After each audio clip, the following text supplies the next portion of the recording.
Well, in the first instance, I want to thank all those who brought my second and third graders who are receiving First Holy Communion today, who made it all possible. The first guy we always have to thank is God. God is the author of all that is good, all the time. He is never the author of evil, ever. Second, folks, we want to really thank are our moms and our dads. Because you see, the church starts at home in what we call the domestic church.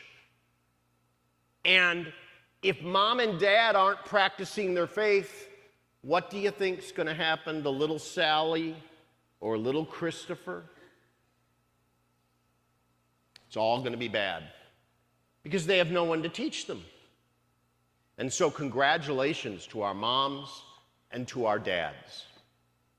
And congratulations to our wonderful teachers. We know at St. Mary's we have the two best second grade teachers in the entire Archdiocese of Detroit, and we brag about it and do the touchdown dance about it all the time. And we know we have the best religious education second grade teachers of all time. And we do the touchdown dance about that too. And we know we have Mrs. Walker, who is everyone's hero. And so this is really, really important, that we look and we thank those who have brought us here. And I can't tell you how full of joy I am that my dear friend Father Christopher is with us today, because he's a huge part of this. And even though he's moving on to St. Louis, he's still in our family of parishes, and next year I think we'll drag him back for communion here. So, this gospel message today, it gives us an 11th commandment, which encompasses all the rest of the commandments. You said, Father, I thought there were only 10 commandments. Is this really a commandment? Well, we just heard Father Christopher, and what did Father Christopher say when he was repeating Jesus' words? Did he say, I'm asking you? No. Did he say, I'm suggesting to you? No. Did he say, pretty please, with ice cream and cherries on top, please do this? No. He said, boys and girls, moms and dads, grandmas and grandpas, sisters and brothers, I command you, love one another as I have loved you. And how does he show us that he is truly, truly, authentically, 100% love?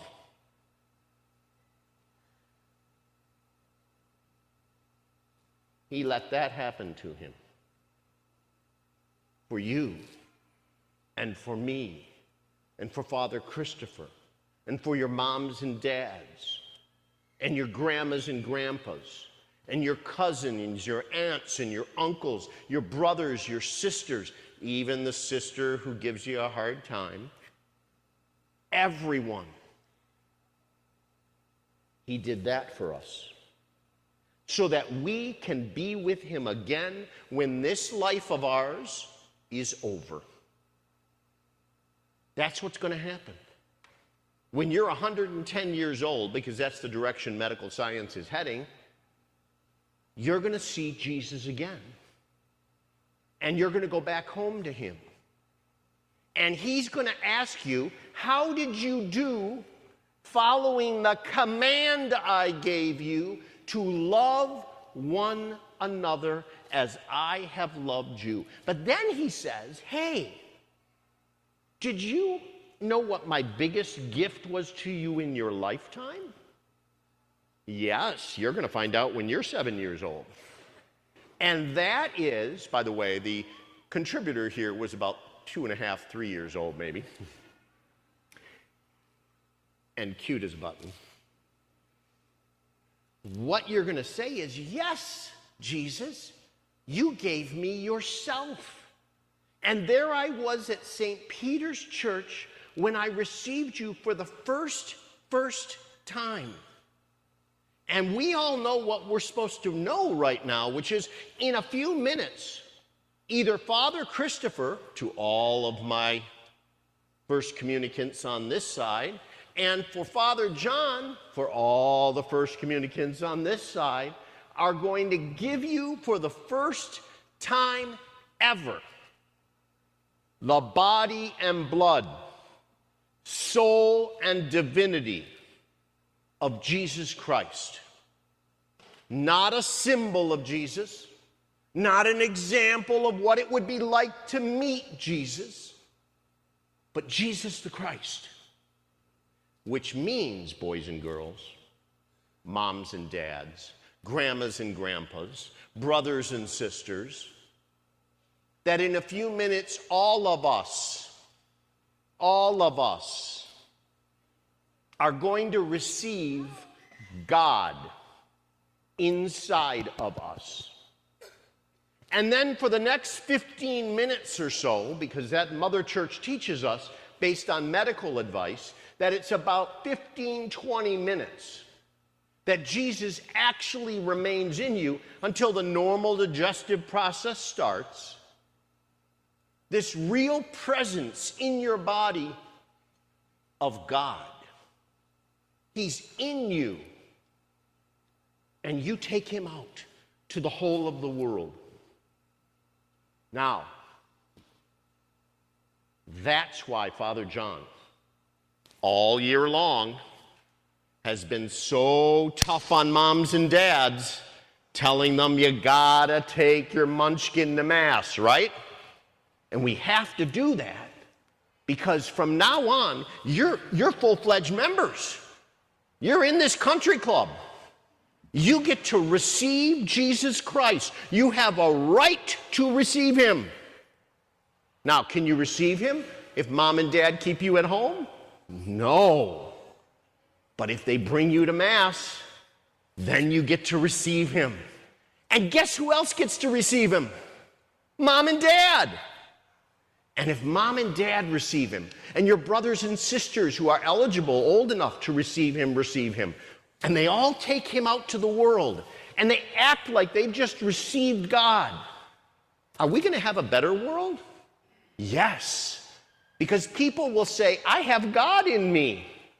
I better be nice to people. People won't race down I-94 in their cars going 97 miles an hour, pretending they're at the Indianapolis Speedway. They won't do that. And they'll be nice to each other. And they'll say please and thank you. Did you notice how many nice gentlemen here today are in suits and sports jackets? Why do you think they are? Because Jesus Christ is in this building. Oops, that's the reason they should be dressed up. When I was a little boy, gentlemen and ladies dressed up for Mass every time they came to Mass. You know why? Because they were dressing up for God. That's how it should be. And when I was growing up, nobody, and I mean not nobody, would leave Mass early. And they'd never insult Jesus Christ by consuming him and then walking to the car like they're chewing gum. And certainly never anyone would ever come forward chewing gum wanting to receive God. Now, why does Father John mention this? Because it happens all the time. So you guys are Jesus' new ambassadors. And your job is to go tell the world how wonderful it is to receive Jesus Christ. Most of you, like I said, are going to live past 100. And this is going to be one of the top, most important days of your life. Because you received Jesus today. But guess what else, boys and girls? You're going to receive him thousands of times in your lifetime. And every time, when this beautiful young lady is 99 years old, and a priest gives her Jesus, it should be as exciting as today. Sometimes, anyone here ever watched the Polar Express? And remember at the end, when the protagonist, the main character, says, "At first, everyone believed and could hear the bell. But then after a time, they couldn't hear anymore." Sometimes, boys and girls, we have to help the adults in our life hear the sound of the bell and remind them through the beauty of our faith, and you guys have beautiful faith, that Jesus Christ is very much alive, and that every Mass he comes down to the altar by the intercession of the Holy Spirit. And there he is, when the priest, acting in the person of Jesus Christ, actually says the words that Jesus said at the Last Supper, "This is my body, this is my blood." And when we get in line, just like we're going to in a few minutes, and we receive Jesus, we're not receiving bread, we're receiving his body, his blood, his soul, and divinity. So today, you have mine and Father Christopher's and Father Dale's enormous congratulations on one of the biggest days of your life. And my congratulations extend to your moms and your dads for getting you this far. But today is just the first time of thousands and thousands of times you will receive Jesus. And make sure that every time you do, it's more special than the time before.